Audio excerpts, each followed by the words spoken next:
नमस्कार और the deep dive में आपका स्वागत है। नमस्कार।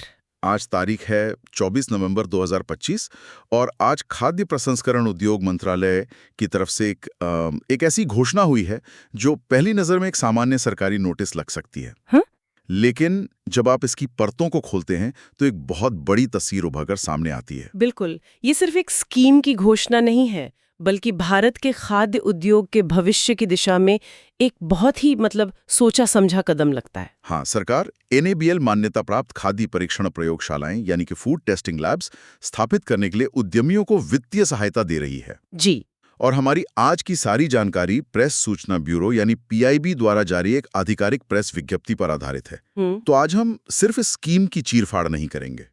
हम ये समझने की कोशिश करेंगे कि क्या ये छोटा सा कदम भारत को दुनिया का फूड बास्केट बनाने की दिशा में एक मास्टर स्ट्रोक साबित हो सकता है। हाँ, ये एक बड़ा सवाल है। तो चलिए इस दस्तावेज की गहराई में उतरते हैं और इसके हर पहलू को समझते हैं। अवसर क्या है, प्रक्रिया क्या है और इसमें छुपे हुए संकेत क्या हैं। ठीक है, तो चलिए इसे खोलकर देखते हैं। मंत्रालय असल में कह रहा है कि वो फूड टेस्टिंग लैब खोलने के लिए पैसे देगा। जी। लेकिन विज्ञप्ति में इसका जिक्र प्रधानमंत्री किसान संपदा योजना के एक हिस्से के तौर पर किया गया है। ये किस बड़ी कहानी का हिस्सा है? ये एक बहुत ही महत्वपूर्ण सवाल है, क्योंकि कोई भी सरकारी योजना आप देखिए हवा में नहीं बनती। सही। ये पहल अकेली नहीं है। ये प्रधानमंत्री किसान संपदा योजना या PMKSY के तहत है और उसके भी एक खास हिस्से खाद्य सुरक्षा और गुणवत्ता आश्वासन अवसंरचना यानी FSQAI का अंग है। FSQAI। हाँ, आसान भाषा में कहें तो सरकार का फोकस अब सिर्फ फसल उगाने या उत्पादन बढ़ाने से हटकर इस बात पर आ गया है कि जो खाना हमारी थाली तक पहुंच रहा है या दुनिया के बाजारों में भेजा जा रहा है, बिल्कुल, वो कितना सुरक्षित और अच्छी क्वालिटी का है।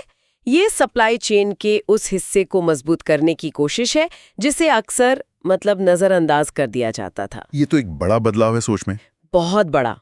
पहले हम सिर्फ कितना उगा रहे हैं इस पर ध्यान देते थे, अब कैसा उगा रहे हैं इस पर भी जोर है। और इसी सिलसिले में विज्ञप्ति में एक शब्द बार बार आता है, NABL मान्यता। अब एक आम उद्यमी के लिए ये एक और सरकारी सर्टिफिकेशन जैसा लग सकता है। क्या ये सिर्फ एक और ब्यूरोक्रेटिक हर्डल है या इसका कोई गहरा मतलब है? नहीं, ये सिर्फ एक कागज का टुकड़ा नहीं है। ये एक तरह से ग्लोबल मार्केट का कह सकते हैं वीजा है। वीजा? हाँ, ग्लोबल मार्केट का वीजा। NABL का मतलब है national accreditation board for testing and calibration laboratories. Okay. देखिए, सालों से भारत के बेहतरीन आम मसाले और दूसरे कृषि उत्पाद सिर्फ इसलिए यूरोपीय या अमेरिकी बंदरगाहों से वापस भेज दिए जाते थे क्योंकि उनकी लैब रिपोर्ट्स पर विदेशी खरीदारों को भरोसा नहीं था। अच्छा। उन्हें लगता था कि ये टेस्ट किसी भी छोटी मोटी लैब में कर लिए गए होंगे। एक ट्रस्ट डेफिसिट था, भरोसे की बहुत बड़ी कमी थी। है ना? तो ये भरोसे की कमी को भरने का एक तरीका है। बिल्कुल। NABL मान्यता उस भरोसे की गारंटी है। ये एक ऐसा स्टैंडर्ड है जिसे पूरी दुनिया में मान्यता प्राप्त है। पूरी दुनिया में? जी। जब कोई लैब NABL से मान्यता प्राप्त होती है तो इसका मतलब है कि उसके नतीजे सटीक हैं, भरोसेमंद हैं और अंतर्राष्ट्रीय मानकों पर खरे उतरते हैं। तो ये योजना सिर्फ लैब खोलने के लिए नहीं है। ये असल में भारतीय उत्पादों के लिए ग्लोबल मार्केट का दरवाजा खोलने की चाबी बनाने की योजना है। ये उस ट्रस्ट डेफिसिट को सीधे तौर पर खत्म करने की कोशिश है। वाह, इस नजरिए से देखने पर तो ये पूरा मामला ही बदल जाता है। ये सिर्फ एक स्थानीय व्यापार का अवसर नहीं बल्कि एक वैश्विक व्यापार की नींव रखने जैसा है। बिल्कुल। तो अगर लक्ष्य इतना बड़ा है तो आवेदन प्रक्रिया कैसी है? क्या सरकार ने इसे आसान बनाया है या यहाँ भी भरोसे को परखा जा रहा है? यहाँ भी एक दिलचस्प पैटर्न दिखता है। कैसा? प्रक्रिया को आधुनिक बनाने की कोशिश तो की गई है, लेकिन साथ ही कुछ ऐसे कदम भी रखे गए हैं जो शायद यह सुनिश्चित करने के लिए है कि केवल गंभीर लोग ही आगे आएं। अच्छा। सबसे पहली और महत्वपूर्ण बात यह है कि आवेदन केवल ऑनलाइन ही स्वीकार किए जाएंगे। केवल ऑनलाइन? हाँ, इसके लिए एक विशेष पोर्टल है https://sampada-mofipi.gov.in। विज्ञप्ति में साफ लिखा है कि कोई भी कागजी आवेदन या ऑफलाइन फॉर्म स्वीकार नहीं किया जाएगा। ये तो ठीक है, डिजिटल इंडिया का दौर है, ये अपेक्षित भी है। लेकिन मैंने गाइडलाइंस में देखा कि एक नॉन रिफंडेबल डिमांड ड्राफ्ट की भी बात की गई है। जी। आज जब सब कुछ UPI और ऑनलाइन ट्रांसफर से हो रहा है, तब एक फिजिकल डिमांड ड्राफ्ट क्यों? क्या ये सिर्फ एक पुरानी सरकारी आदत है या इसके पीछे कोई गहरी सोच है? ये एक बहुत अच्छा सवाल है। पहली नज़र में ये वाकई एक पुराना और बोझिल तरीका लगता है, लेकिन अगर हम सरकार के नज़रिए से सोचें तो ये एक कमिटमेंट फिल्टर की तरह काम करता है। कमिटमेंट फिल्टर मतलब? देखिए, एक ऑनलाइन फॉर्म भरना बहुत आसान है, कोई भी आधे घंटे में भर सकता है ना? हाँ बिल्कुल। लेकिन बैंक जाकर एक डिमांड ड्राफ्ट बनवाना और फिर उससे मंत्रालय को भेजना, इसमें समय और मेहनत दोनों लगते हैं। ये एक अतिरिक्त कदम है जो ये सुनिश्चित करता है कि जो भी आवेदन कर रहा है वो सिर्फ हवा में तीर नहीं चला रहा, बल्कि इस प्रोजेक्ट को लेकर वाकई गंभीर है। मतलब ये भीड़ को छांटने का एक तरीका है। सही कहा। ये उन लोगों को फिल्टर करने का एक तरीका है जो सिर्फ मौके की तलाश में है, लेकिन असल में परियोजना को लेकर गंभीर नहीं है। और यहीं पर एक बहुत ही जरूरी डिटेल है जिस पर ध्यान देना होगा। हाँ। ऑनलाइन आवेदन के साथ अपलोड करना है। ठीक है। ज्यादातर लोग सोचेंगे कि काम हो गया, लेकिन नहीं। असली यानी ओरिजिनल डिमांड ड्राफ्ट को आवेदन की अंतिम तिथि के 1 सप्ताह के भीतर मंत्रालय के पते पर भेजना भी अनिवार्य है। अरे, तो मतलब अगर किसी ने ऑनलाइन कॉपी तो अपलोड कर दी, लेकिन असली ड्राफ्ट भेजना भूल गया या देर से भेजा, तो गया। तो उसका पूरा आवेदन रद्द हो सकता है, सिर्फ एक छोटी सी गलती की वजह से। निश्चित रूप से, और ऐसा होता है। ये एक छोटी सी प्रक्रियात्मक आवश्यकता है जिसे नजरअंदाज करने से पूरा आवेदन अमान्य हो सकता है। ये दिखाता है कि आवेदकों से उम्मीद की जा रही है कि वे दिशा निर्देशों को बहुत बारीकी से पढ़ें और हर निर्देश का पालन करें। और हाँ, ड्राफ्ट किसके नाम पर बनेगा ये भी बिल्कुल सटीक होना चाहिए। पे and accounts officer, ministry of food processing industries, new Delhi. इसमें एक अक्षर की भी गलती नहीं होनी चाहिए। तो ये साफ है कि सरकार गंभीर और मेटिकुलस यानी बारीकी से काम करने वाले उद्यमियों को खोज रही है। बिल्कुल।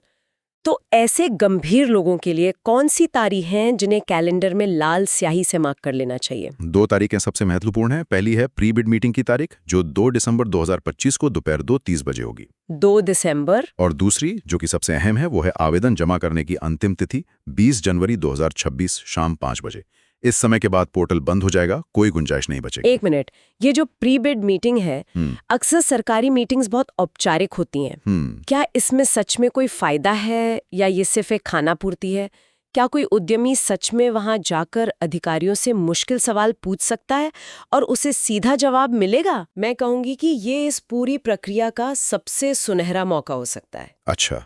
ये सिर्फ एक औपचारिक बैठक नहीं है, ये आवेदकों के लिए मंत्रालय के अधिकारियों से सीधे आमने सामने बात करने का मौका है। आप योजना की उन बारीकियों को समझ सकते हैं जो शायद दस्तावेज में उतनी स्पष्ट ना हो। आप अपने मन के सारे संदेह दूर कर सकते हैं। कल्पना कीजिए, आप करोड़ों का प्रोजेक्ट लगाने की सोच रहे हैं और आपके मन में 10 सवाल हैं। ये वो जगह है जहां आपको सीधे स्रोत से जवाब मिल सकते हैं। तो ये सिर्फ जानकारी लेने के लिए नहीं, बल्कि अपना केस मजबूत करने और गलतियों से बचने के लिए भी महत्वपूर्ण है। बिल्कुल। और ये भी दिखाता है कि आप कितने गंभीर हैं। जो लोग इस परियोजना को लेकर वाकई सीरियस हैं, उन्हें इस बैठक में जरूर शामिल होना चाहिए। और पता भी दे दिया गया है? हाँ, विज्ञप्ति में बैठक का पूरा पता भी दिया गया है।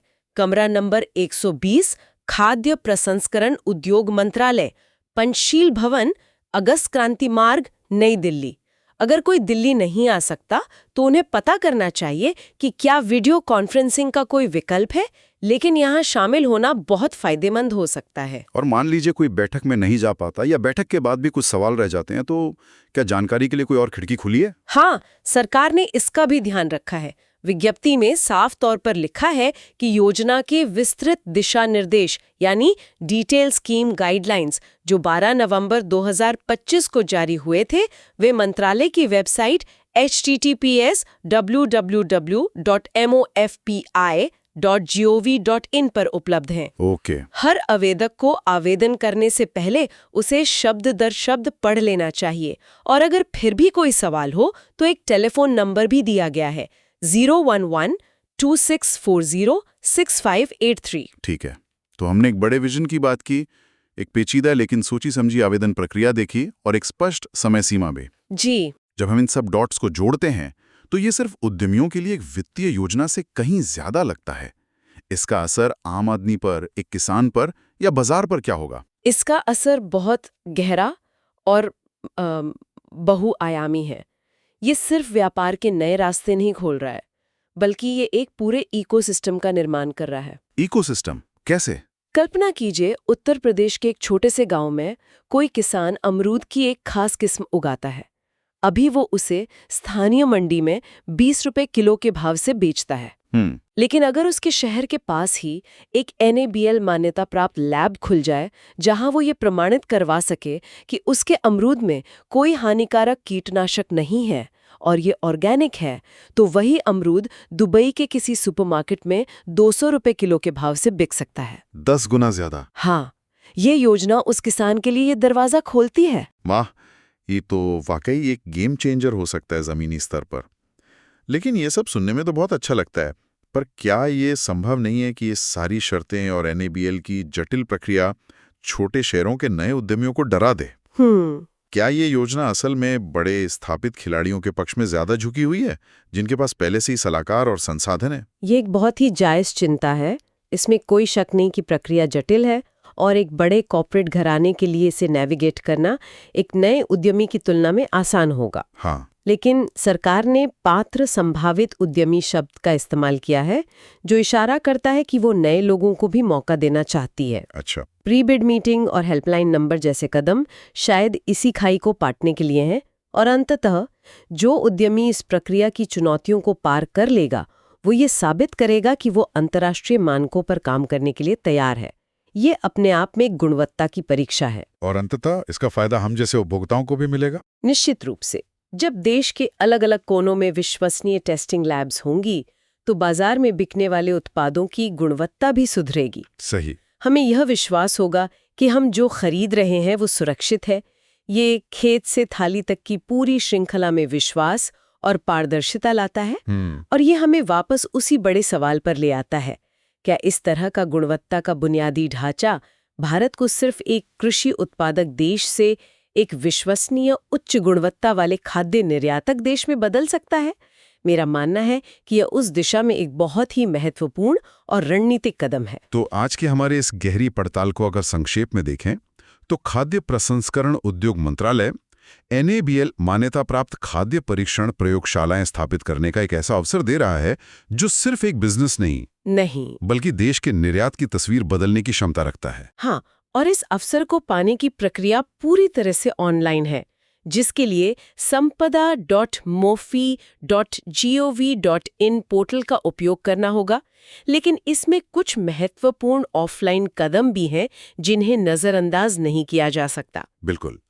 याद रखने वाली सबसे महत्वपूर्ण तारीखें हैं 2 दिसंबर 2025 को प्री बिड मीटिंग, जिसमें आपके सवालों के सीधे जवाब मिल सकते हैं। और आवेदन जमा करने की आखिरी तारीख है 20 जनवरी 2026। और हमारा अंतिम विचार ये है कि ये पहल सिर्फ कुछ प्रयोगशालाएं बनाने तक सीमित नहीं है। ये देश की खाद्य आपूर्ति श्रृंखला को सुरक्षित, विश्वसनीय और वैश्विक स्तर पर प्रतिस्पर्धी बनाने की एक महत्वपूर्ण कड़ी है। यह एक ऐसे बुनियादी ढांचे का निर्माण है जिसका असर आने वाले कई सालों तक किसानों, उद्यमियों और हम सब उपभोक्ताओं पर महसूस किया जाएगा। और हम अपने श्रोताओं के लिए एक विचार छोड़ना चाहेंगे। जरूर। इस पर विचार करें।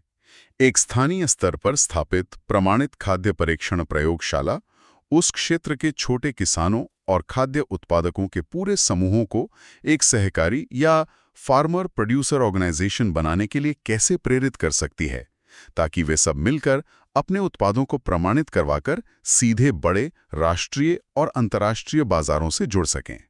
इस एक कदम का सामुदायिक प्रभाव कितना व्यापक हो सकता है, ये सोचने के लिए एक बेहतरीन सवाल है। इसी विचार के साथ आज के लिए बस इतना ही। हमारे साथ जुड़ने के लिए धन्यवाद। धन्यवाद।